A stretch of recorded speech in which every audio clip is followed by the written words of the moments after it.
Everybody was really surprised and some like me pleasantly when we found out that your new book was not going to be another soil science book. I mean, we all loved the original trilogy, and we were all waiting for something new from you. And then you tell me at Emerald Cup, the new book is Autoflower, which caused me to decide that I wanted to do this whole year of autoflower programming.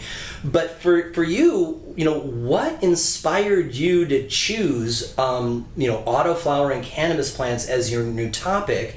And would you share with us a bit about your new book? Sure. Interesting question. I am oriented towards the science stuff. And I've actually, as I was thinking last night, I think I have another one of those coming, but in the back of my mind, I see some other stuff. But this one was totally out of the blue. First of all, writing a book is a painful experience for me. And although I love doing it, and I'm happy that I do it, and it's what I love to do, it's painful. You have to go into a rabbit hole and stay down there. And you have to organize everything in that rabbit hole so nobody will touch it. And then when you have to come up for supper with the wife, you got to get out of that rabbit hole all the way. And you don't want to because you forget where you put stuff and everything. So I swore to myself I would never write another book again. It's that painful experience, even though I love it. And so my wife was gone. And I was tending some autoflowers, and I said to myself, this is the next tomato. Yeah. I'm going to write the book. And I sat down, and in a week, while she was gone, because that's the only way I could really do it, I wrote a book. It wasn't the best thing in the world, but I got, there's enough here for a book. I think this might work. And I really think we need to spread the word about these things. And I realized that as I wrote it, it wasn't a book that I was writing for you, or myself even. I was writing this book for people like my mother, who grow tomatoes and would love the idea of a brand new plant that they'd never heard of before. Heck, commercial growers have never. I'm so surprised. The reaction is something we ought to talk about as well. But so here's a plant that nobody's heard of before, brand new. It's the same size as a tomato plant. It grows during the same season as a tomato plant. You can also grow it indoors like a tomato plant. Basically, you take care of it exactly like a tomato plant. It's good to share like a tomato plant. Oh my God, share like crazy. It has trichomes like a tomato plant. And everything you know about tomatoes applies to this thing. A couple of things you have to learn: different flowers, obviously 2 different kinds of flowers as opposed to a tomato, and you have to learn how to handle that kind of stuff. But wow, this is a plant that anybody can grow. And so the book really evolved. I put a lot of history in it of where cannabis came from, to explain land races, which I think people need to understand because we're going back, getting some of that genetics into the system. Explain the chemistry of the cannabinoid system a little teeny bit. Explain that it's not sativa sativa indica anymore. It's all of the flavonoids and cannabinoids and all that great stuff mixed together. Talk about the namings of this stuff, how it all got to be where it is, and certainly how to grow this stuff. And then where's it going in the future? Because I think there is a spectacular future for this plant. I really do believe that once the stigma goes away for cannabis, and it is disappearing quickly, I read today that all but 3 states have something to do with legalized cannabis. All but 3. How did they? Whoa. In such a short period, yeah.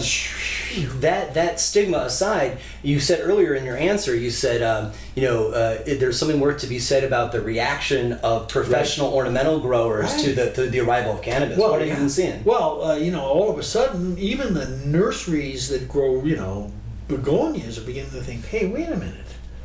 Now, of course, we don't have a license and everything else, but if this is a plant people can grow at home, we should be selling it.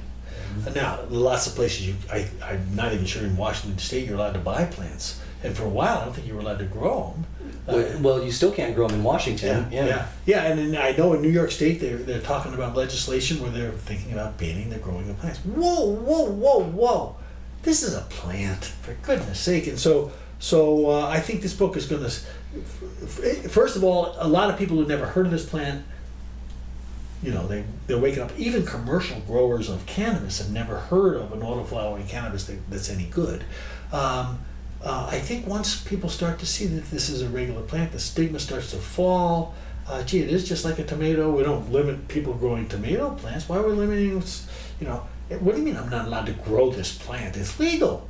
I can buy it at a store, but I'm not allowed to grow it. So all of that stuff's going to change, and I think this is the thing that's going to stimulate it, this autoflower. Well, anything that we can do to normalize, right? That's a big win. And I think that for autoflowers, a lot of folks, just like early feminized seeds, right? I mean, you don't want to use feminized seeds to breed. So they're for particular types of growing people.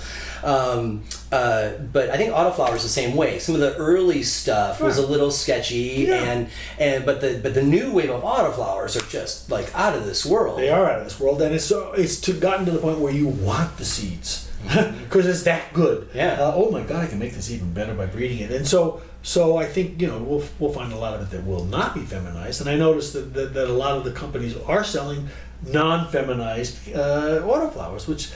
Again, this is so much fun. When you think about it, you get your tomato plant, you look at it at the end of the season, you go, boy, this was a really good tomato. I'm going to save the seeds for this particular one and fruit it early or whatever it tastes different. You might breed it with another one. Just take your little brush and, it's just so easy to do. This is the same kind of plant. And I think people who are into gardening, they don't want to just stick something in the ground that they buy at a nursery. They want to start it from seed, first of all. You're not a real gardener unless you start something from seed. They want to start it from seed, and they want to play with it. This is their hobby. Mm-hmm. Well, this is a hobby plant if we ever saw one, and we know that because we've grown the bigger kinds. The little kinds are every bit as much a hobby, even more so because they grow so quickly. So you have a particular kind of disease. Someone says, gee, why don't you try this kind of autoflower?